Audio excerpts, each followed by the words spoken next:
What's up, Godzilla fans? Godzilla54 here, and today's video is actually going to be on The Walking Dead Season 6, Episode 11, titled Not Unite.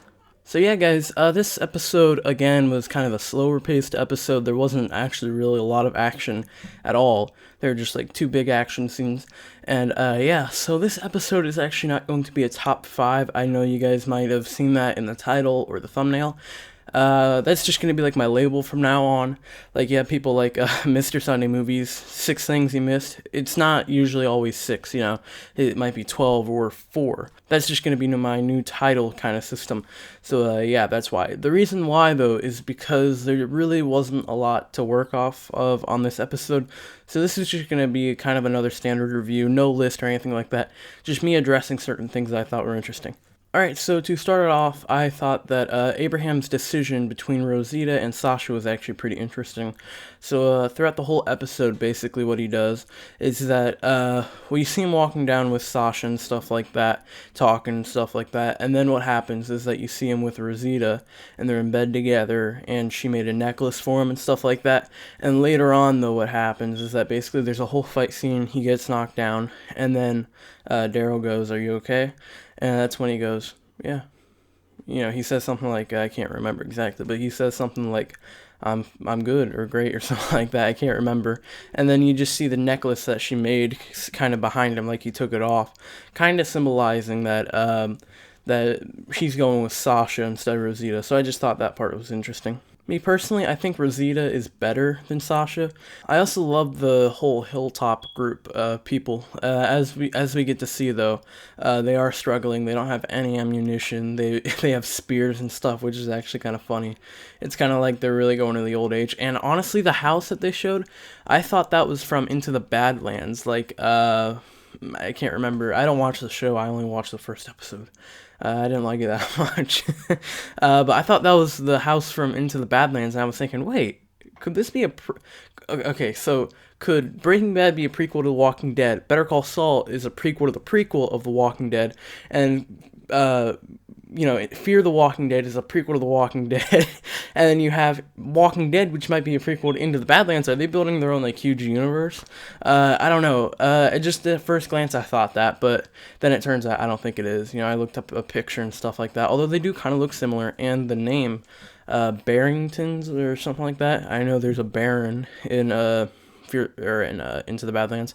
Like I said, I don't watch it anymore. I just thought that was interesting. But I really like the whole group. I like the huge walls and stuff like that.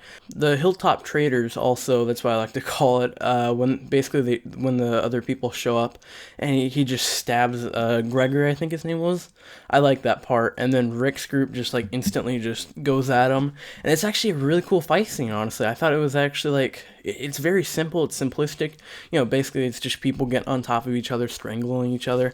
But I just thought it was kind of interesting. I don't know why, but yeah. And the whole fight scene just like is like, okay, this person gets on top of this person, and the other one gets on top of this person, then the other person gets the leverage, and then someone stabs the other person, you know, over and over again. And that's where the whole Abraham thing happens too. But I love the moment when Rick is covered in blood all over here, and he just stands up and looks at the people and goes, "What?"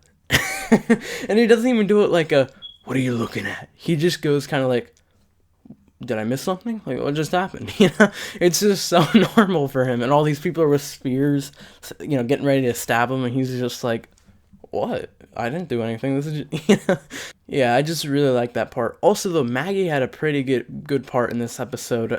She's kind of assuming a more leadership type role, which I think is kind of interesting. I like that, you know? So I'm just interested to see where that goes, where she's like, "I have the leverage now, you give me half." And the biggest part for me has to be Rick's group hunting down Negan's group. And I thought Negan was going to be saved to the end of this season. I thought it was going to be a thing where it's like, he walks out and he says something, I don't know. But, you know, and then it cuts to black and that's it. I thought it was going to be something like that. But no, it actually looks like Rick is going to be hunting them down. I just love the moment when he's like, I don't know why, but it seems like kind of like a I don't know, like a Suicide Squad thing almost. I don't know. Bad Avengers, where it's like, we'll do it, you know. We'll hunt this guy down, you give us the supplies. I don't know, it's just like an anti-hero situation, I think. And I just really love that moment, though, when, who said it? I think it was Maggie. We've dealt with people like Negan before, and Daryl was like, it's just a boogeyman story, you know, and they're so, like, they're so used to it, they're like, we'll just hunt them down and kill them, you know, we'll get your people back, no problem.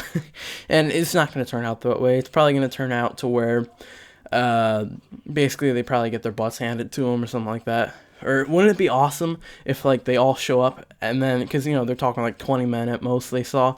Wouldn't it be awesome if, like, a bunch of them come over the hill and it's like 100? That would just be awesome. Yeah, guys, that's basically the whole episode. There really wasn't anything else besides minor stuff like Rick and Michonne officially becoming a thing. You know, everybody's like, okay.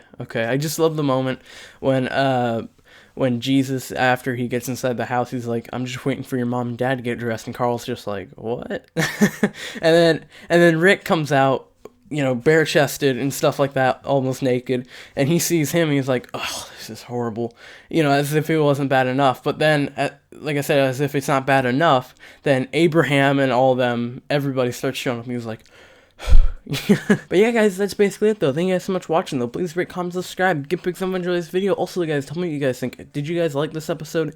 I posted on Google+, I was going to do a review for tonight, but I decided, what the heck. Yeah, guys, thank you guys so much for watching again, though, and Godzilla 54 out.